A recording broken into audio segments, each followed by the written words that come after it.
Okay, now that we've got our jumper wires made, okay, so that would be our fuse jumper wire here and our back probe, it's time to test them out. Make sure that we know how to use them and prove that ours work because we did a satisfactory job constructing them. And so for your shop task, you need to find a relayed circuit and bypass the relay with your jumper wire. And on the lab sheet it asks to find a lighting circuit, such as like a headlamp or something, and back probe it and check voltage at the bulb. Okay. In the interest of capturing this quickly and easily on a video, I'm going to go for a different component other than a light, and I'm going to back probe the ignition coil primary feed on the ignition coil, because that's right up top, to check for power at the coil. And I've got a few points I want to make about back probing when we get to that point. But up first, let's take a look at using our fuse jumper wire to test a relayed circuit. There's lots of relayed circuits in our car that we could test. Fuel pump, radiator fan, horn, blower motor, and the list could go on. I'm going to pick the horn just because people seem to like set it off, and it'll be really obvious on camera as to if I do this right or not and if I have a working horn circuit. Obviously, in order to do that, we're going to need to know the layout and the operation of our circuit. I've gone ahead and acquired a diagram for our horn circuit. And so if we take a look, our relay is right here, and it is in the relay center box number 1. Our vehicle today is a 1998 Ford Taurus, and according to Ford, the center relay box is this one over here on the driver's side next to the battery. Okay, so we got our main fuse block over here, and we've got an extra set of relays right here. Okay, so if I pull this cover off and set it off to the side, you can see I got some relays, and this right here is relay number 1 in this block. The cover isn't going to tell you anything, unfortunately. So that's where our diagrams come in important. Okay, so in order to use our fuse jumper wire to bypass this relay, we need to know our relay and where the wires go. So if we just take a quick look at our diagram here, we've got hot at all times, fuse 19.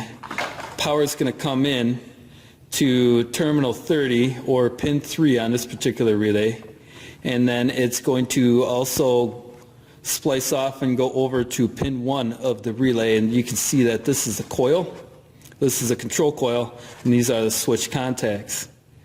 So we got power hot at all times, so this will work with or without the key.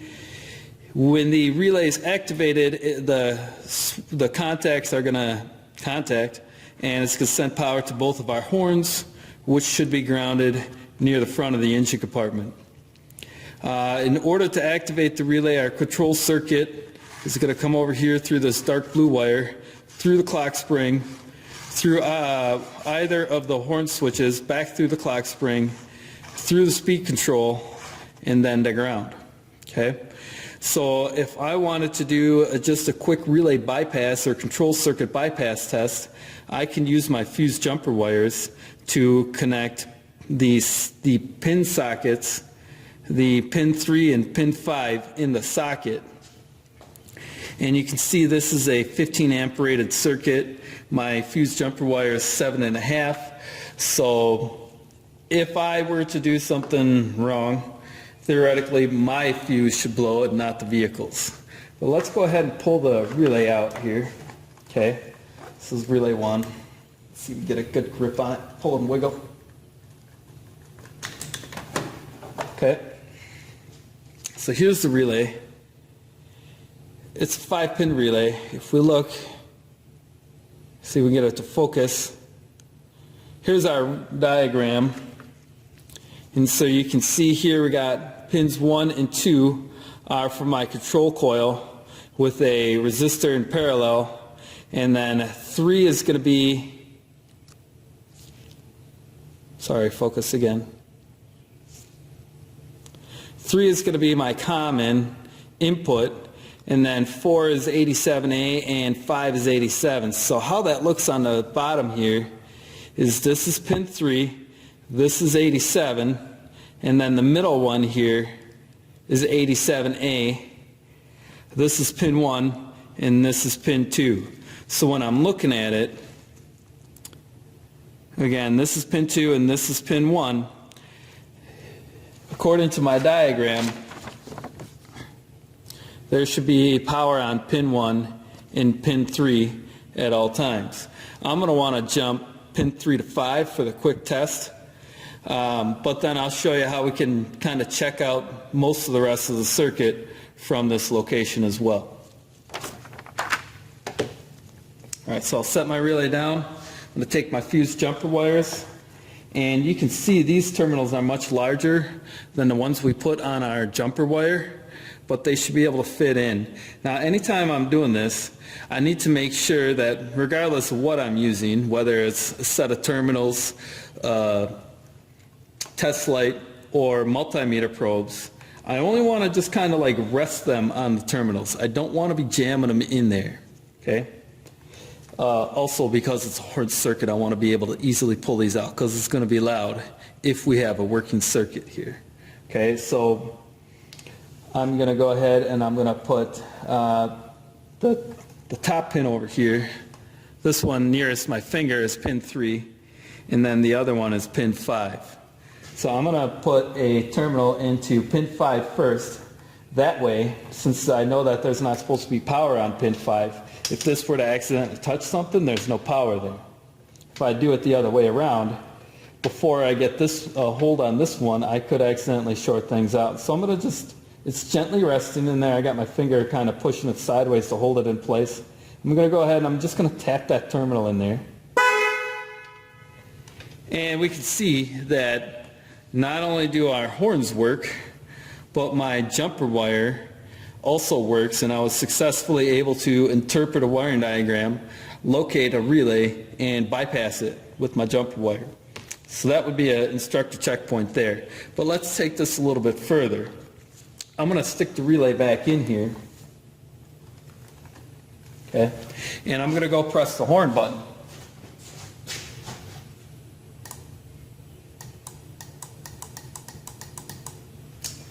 You'll notice that the horns don't activate, but you can hear a faint clicking sound like my relay's activating. So what's your immediate thought?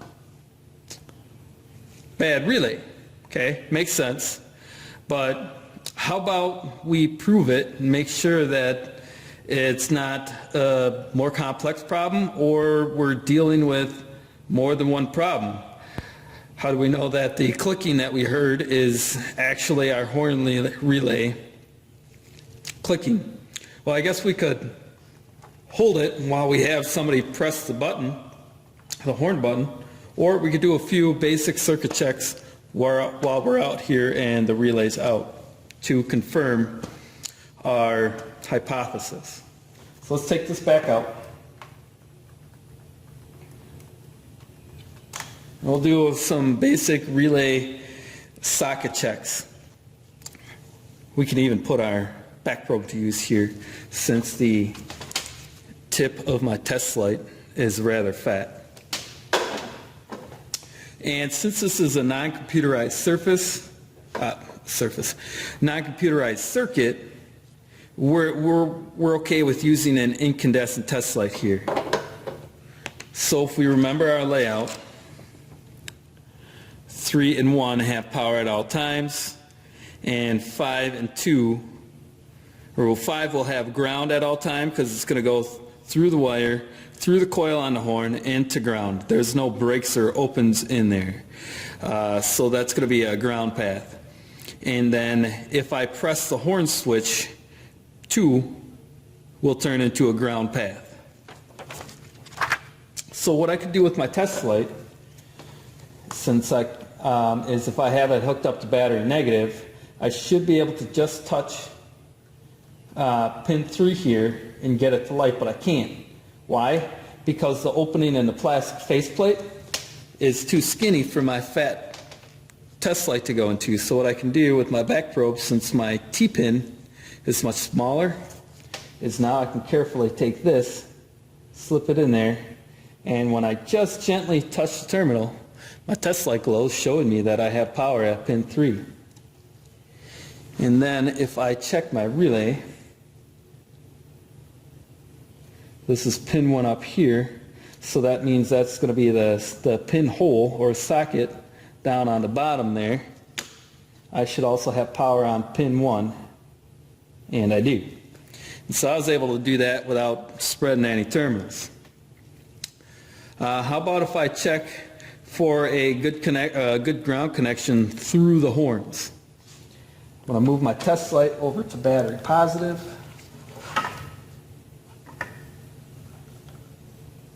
Okay, test my equipment.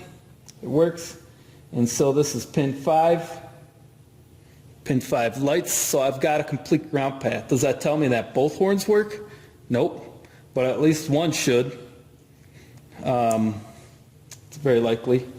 Now that I've got this connected to battery positive, I could also put that into, what is that, pin 2, and go press the horn button and see if my light lights on that one as well, except I don't have anybody to push the button for me, so I'm going to go ahead and move on to back probing. We'll disconnect that for now, but we can see how the back probes and the jumper wires come into play as valuable tools in our diagnostics, along with other skills and abilities here. So let's move on to back probing for power at the ignition coil. Just like with the horn, I'm going to need to know my circuit. And so right here are my ignition coils. These black NCA or no color assigned. Come on, focus.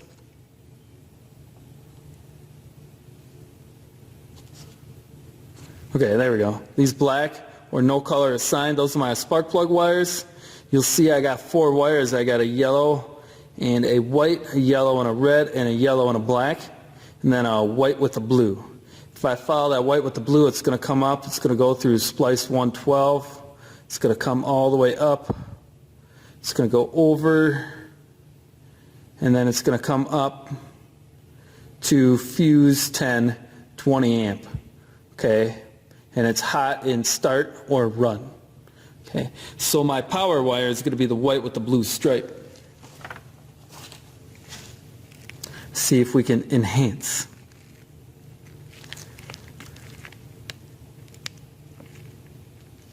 Okay, you can see my 3 yellow wires. The tracer stripes are hard to make out, but you can see the white wire with the blue stripe, and you can see that the white wire is much larger in diameter than the yellow, so that's my power wire there. Now before I go ahead and walk over there and back probe, I wanted to point out a couple of things about connectors and back probing and what you saw earlier. In the previous video where we constructed them, I showed you an example of the seal on a GM connector. Here is an example of a Ford connector for this particular vintage Ford Taurus. Okay. It actually uses a seal that's one large piece instead of being individual seals crimped onto each wire. It's got one seal over all the wires. This one doesn't have a cap on it. Some of them might have a plastic cap that goes over the top, and so we'd have to pop these caps off.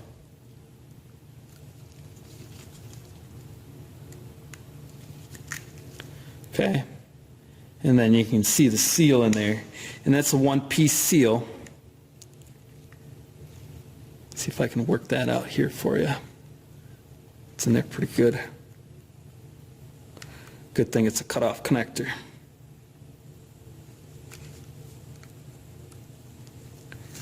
They get to be kind of a pain when they got multiple wires in here. Let's try this 4-pin one. That might be a little bit easier.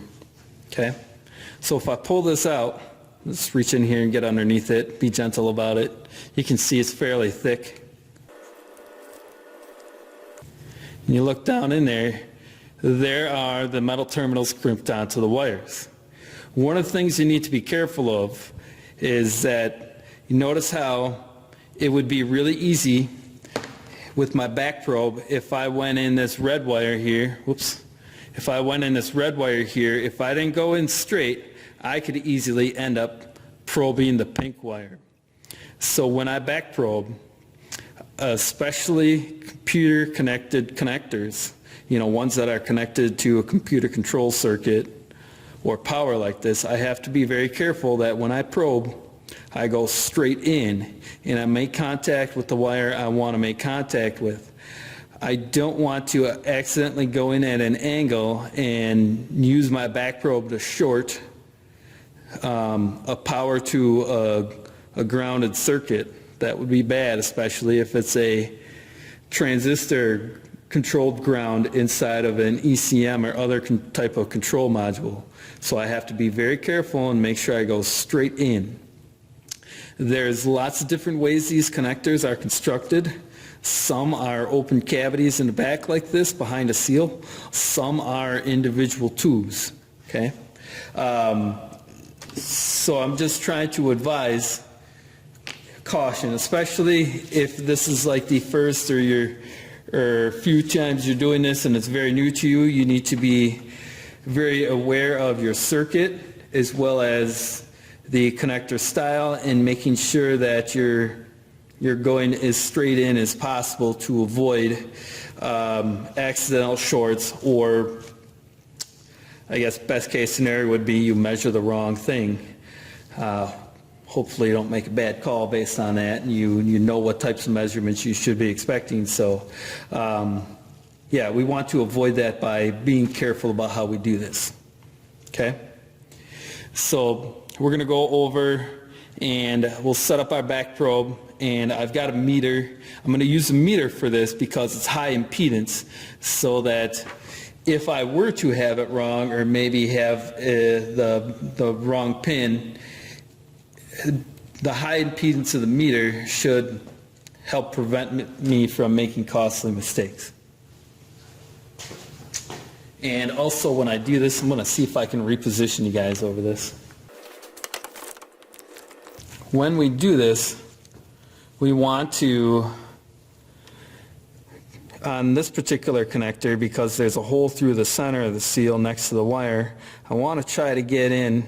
I don't want to poke the wire, but I also don't want to poke a hole through the seal if I don't have to. I just kind of want to slip it in between the seal and the wire if I can. And I'm going to go straight down until I feel it touch metal.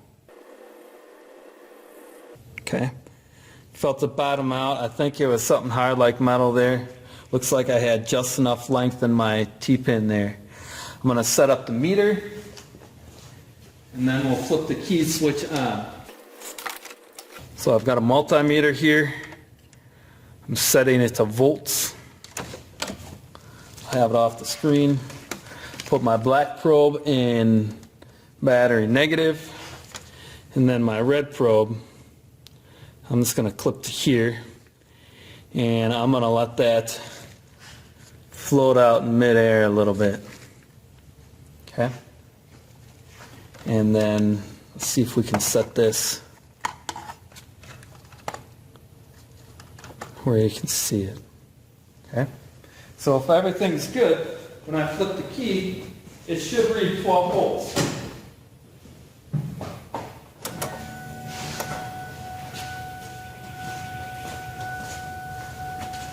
And you can see the dinger dinged when I turned on the key.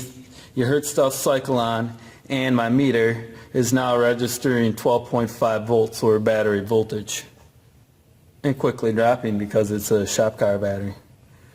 But there you have it, working back probe. At this point, you would get another instructor checkpoint and get signed off. Make sure that you restore order, reconnect connectors, put headlights back if you took them out to get to a connector. flip this cover back down. This one is protected by a little cover that was flipped up so that you could get your back probe wire in there straight. If you had to pull a cover off, you would do that. And wrap everything up and get your final instructor checkpoint and turn in your jumper probe and, turn in your jumper wire and back probe for final grading. Wait patiently for them to be given back to you. Any questions, comments, concerns, criticisms, come find me about it, and thanks for watching.